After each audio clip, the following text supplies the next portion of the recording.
Assalamualaikum warahmatullahi wabarakatuh. Selamat berjumpa kembali pada mata kuliah Ilmu Negara. Pada pertemuan kali ini kita akan membahas mengenai topik teori kedaulatan. Sebelumnya mahasiswa perlu mengetahui ya dan memahami standar kompetensi pada topik pada hari ini, yaitu ada dua hal yang perlu dipahami dan diketahui. Yang pertama yaitu istilah dan pengertian kedaulatan. Yang selanjutnya yaitu macam-macam kedaulatan, di mana nanti ketika kita membahas mengenai macam-macam kedaulatan, kita akan mengarah pada pengertian kedaulatan. Teori kedaulatan ada 5 ya, yaitu teori kedaulatan Tuhan, teori kedaulatan raja, teori kedaulatan negara, teori kedaulatan hukum, dan teori kedaulatan rakyat.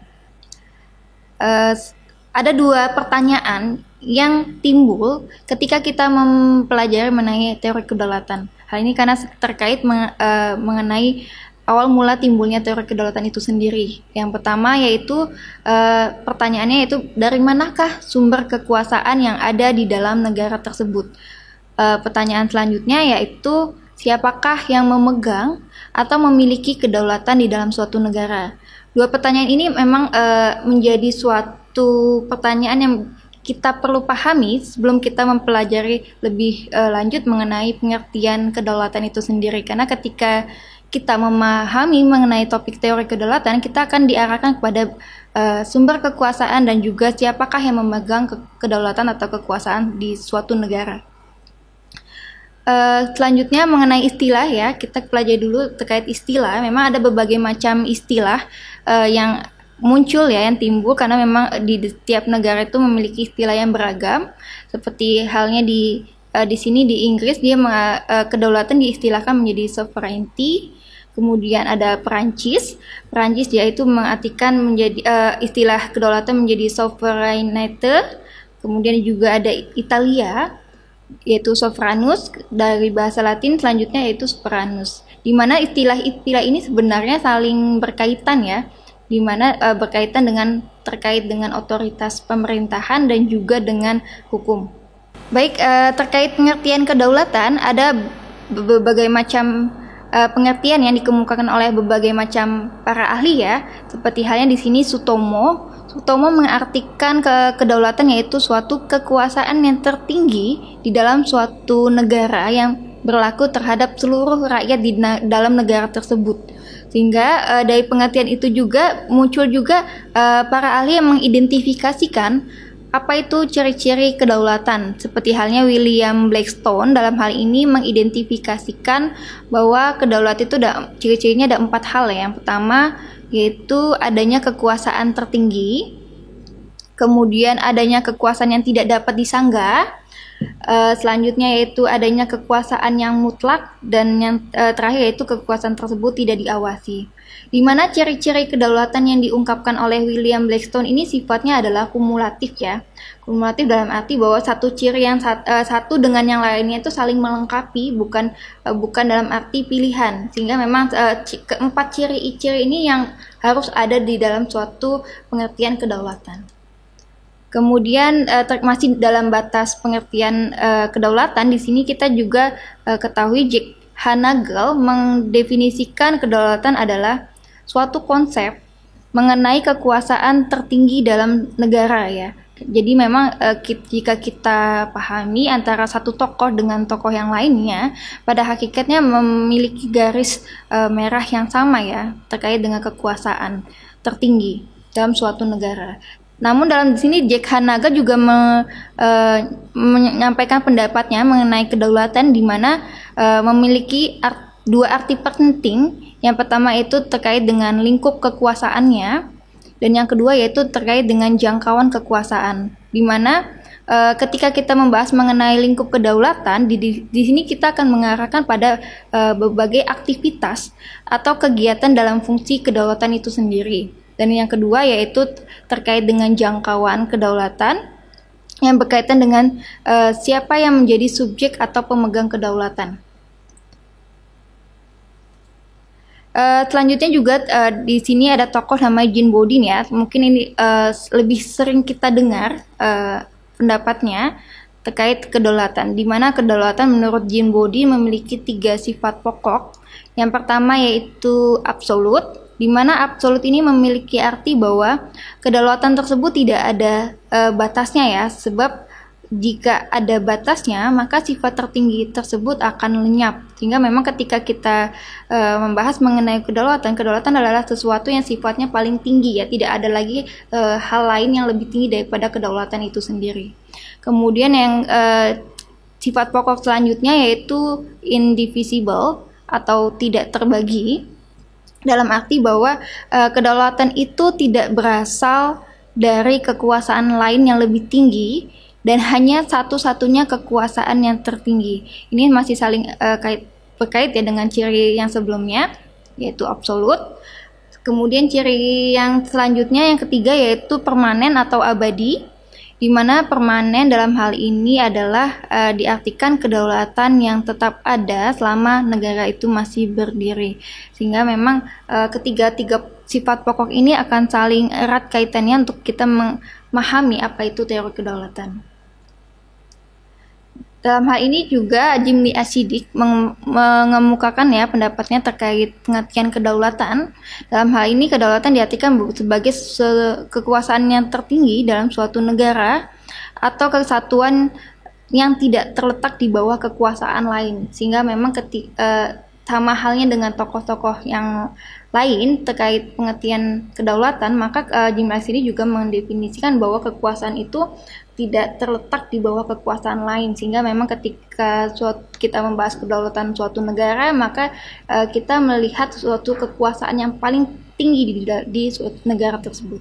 Untuk pengertian kedaulatan ini ada yang mengkategorikannya ya menjadi 2 hal, yaitu yang pertama berdasarkan arahnya, di mana jika kita kategorisasikan kedaulatan berdasarkan arahnya, maka timbul namanya kedaulatan ke dalam dan kedaulatan keluar. Kemudian ketika kita lihat kategorisasi kedaulatan berdasarkan pengembangan negara, maka ada yang disebut dengan kedaulatan Tuhan, kedaulatan raja, kedaulatan negara, kedaulatan hukum, dan kedaulatan rakyat. Ini yang kita yang saya maksud di awal pertemuan tadi terkait dengan macam-macam kedaulatan. Karena memang 5 macam kedaulatan, teori kedaulatan ini yang ada saat ini yang berlaku di negara-negara di dunia ini. Kita lanjut ke masing-masing pengertian kedaulatan, macam-macam kedaulatan berdasarkan pengembangan negara. Yang pertama yaitu kedaulatan Tuhan ya. Jadi memang kita pelajari dulu kedaulatan Tuhan dari fase yang paling awal yang timbul yaitu kedaulatan Tuhan. Di mana kedaulatan Tuhan dalam hal ini berarti bahwa kekuasaan tertingginya itu terletak pada Tuhan ya. Karena memang sumber kekuasaannya itu yaitu pada Tuhan. Termasuk di dalam negara tersebut sekalipun. Sehingga memang kedaulatan Tuhan ini sumber kekuasaannya berdasarkan dari Tuhan. Pada kedaulatan Tuhan ini berkembang di abad pertengahan, yang juga pada teori kedaulatan Tuhan erat hubungannya dengan perkembangan agama yang baru timbul saat abad pertengahan, yaitu agama Kristen ya, dimana saat itu gereja yang dikepalai oleh seorang paus, sehingga memang menjadi ciri khas ya terhadap teori kedaulatan Tuhan ini. Kemudian di mana representasi paus itu merupakan sebagai wakil Tuhan dalam penyelenggaraan negara. Dalam kedaulatan Tuhan ini melahirkan konsep namanya negara teokrasi, di mana kehidupan bernegara didasarkan pada agama tertentu. Tokoh-tokohnya yaitu Augustinus, kemudian Thomas Aquinas ya, yang memang tokoh-tokoh ini yang sangat erat dan kental ya dengan teori kedaulatan Tuhan. Kemudian kedaulatan Tuhan dalam hal ini berarti kita pahami dan kita simpulkan bahwa kedaulatan Tuhan ini kedaulatan yang berasal dari Tuhan, yang kemudian pada praktiknya memang dipegang oleh raja yang dianggap sebagai wakil Tuhan, atau raja yang dianggap Tuhan yang menjelma di dunia. Sehingga kita bisa mengartikan ketika kita menentang raja berarti menentang Tuhan ya, karena pada fase ataupun macam teori kedaulatan Tuhan ini kedudukan raja itu dianggap sebagai wakil Tuhan, sehingga memang kekuasaan Tuhan yang sudah kita yang sudah kita bahas, yaitu memang pada kedaulatan Tuhan ini kita artikan bahwa memang kedaulatan itu berasal dari Tuhan ya kan. Meskipun pada praktiknya itu dipegang oleh raja yang dianggap menjadi wakil Tuhan, sehingga bisa diartikan bahwa raja dianggap Tuhan yang menjelma di dunia ya. Kemudian muncullah bahwa ketika kita menentang raja berarti menentang Tuhan. Baik, selanjutnya yaitu teori kedaulatan raja. Setelah teori kedaulatan Tuhan ya, di dalam teori kedaulatan raja ini berarti bahwa kekuasaan tertinggi ada di tangan raja, karena dia dianggap merupakan wakil Tuhan untuk melaksanakan kedaulatan di dunia. Sehingga memang dalam hal ini raja memiliki dominasi ya. Raja merasa berkuasa untuk berbuat apa saja menurut kehendaknya dengan alasan bahwa perbuatannya itu sudah menjadi kehendak Tuhan. Pada kedaulatan raja ini teori kedaulatan ini berkembang pada abad pertengahan di awal era Renaissance ya. Tidak jauh berbeda dengan kedaulatan Tuhan ya. Itu masih di abad pertengahan. Kemudian dalam teori kedaulatan raja, maka kita juga bisa mendengar adagium bahwa raja tidak pernah salah, karena memang pada kedaulatan raja dianggap raja itu sebagai wakil Tuhan dan dia yang memiliki kuasa atau absolut terhadap penyelenggaraan suatu negara. Kemudian selanjutnya yaitu teori kedaulatan negara. Pada teori kedaulatan negara, maka kekuasaan tertinggi ada pada negara dan dilaksanakan oleh raja. Maka tetap kedaulatan negara ini dilaksanakan oleh raja ya, karena memang negara dalam arti ini masih sifatnya abstrak sehingga dikonkretkan dalam tubuh raja. Sebenarnya pada ajaran ini munculnya itu di Jerman ya, untuk mempertahankan kedudukan raja yang mendapat dukungan dari 3 lapisan, yaitu bangsawan, angkatan perang, dan birokrasi. Memang kedaulatan raja ini sebenarnya memberikan kedok untuk kekuasaan raja, karena teori kedaulatan raja yang sudah usang. Jadi memang masih keberlanjutan ya, atau kelanjutan dari fase kedaulatan raja. Kemudian kedaulatan hukum, selanjutnya itu teori kedaulatan hukum, di mana di dalam teori kedaulatan hukum ini kekuasaan tertinggi itu ada pada hukum itu sendiri, baik penguasa maupun rakyat, bahkan negara itu sendiri semuanya itu tunduk kepada hukum. Sehingga memang kita garis bawahi, tunduk kepada hukum ini tidak hanya terbatas pada rakyat, tapi juga penguasa ya, sehingga memang hukum menjadi panglima ya, atau menjadi sesuatu kekuasaan yang paling tinggi. Makanya disebut dengan teori kedaulatan hukum. Muncul berkembang di era Renaissance, pada era modern ya. Teori kedaulatan hukum ini juga ada yang mengatakan bahwa sebagai penangkal terhadap teori kedaulatan negara. Selanjutnya yaitu teori kedaulatan rakyat, di mana pada teori kedaulatan rakyat ini maka kekuasaan tertinggi ada di tangan rakyat ya, karena ketika kita tadi pelajari teori kedaulatan hukumnya menjadi panglima atau menjadi kekuasaan yang paling tinggi, kemudian di dalam teori kedaulatan rakyat maka rakyat menjadi yang pemegang kekuasaan tertinggi.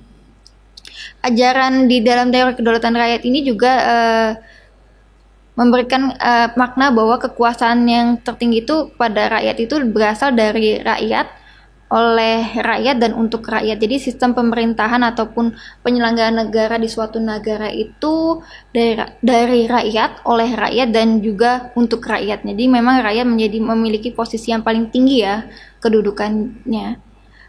Pada kedaulatan rakyat ini berkembang di era modern.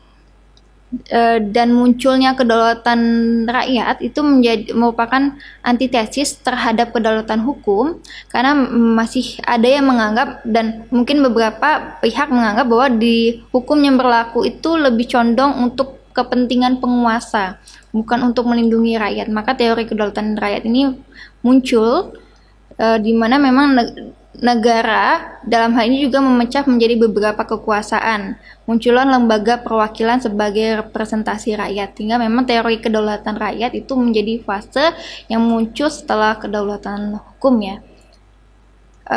Terkait materi pokok teori kedaulatan saya rasa cukup. Mahasiswa diharapkan juga dapat mengeksplor sumber referensi yang ada, baik itu buku-buku, jurnal-jurnal, maupun video pembelajaran lainnya yang dapat dicari ya referensinya, dan di kelas bisa didiskusikan mengenai pertanyaan-pertanyaan yang muncul terkait teori kedaulatan pada pertemuan kali ini.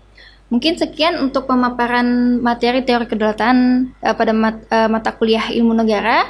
Saya akhiri. Wassalamualaikum warahmatullahi wabarakatuh.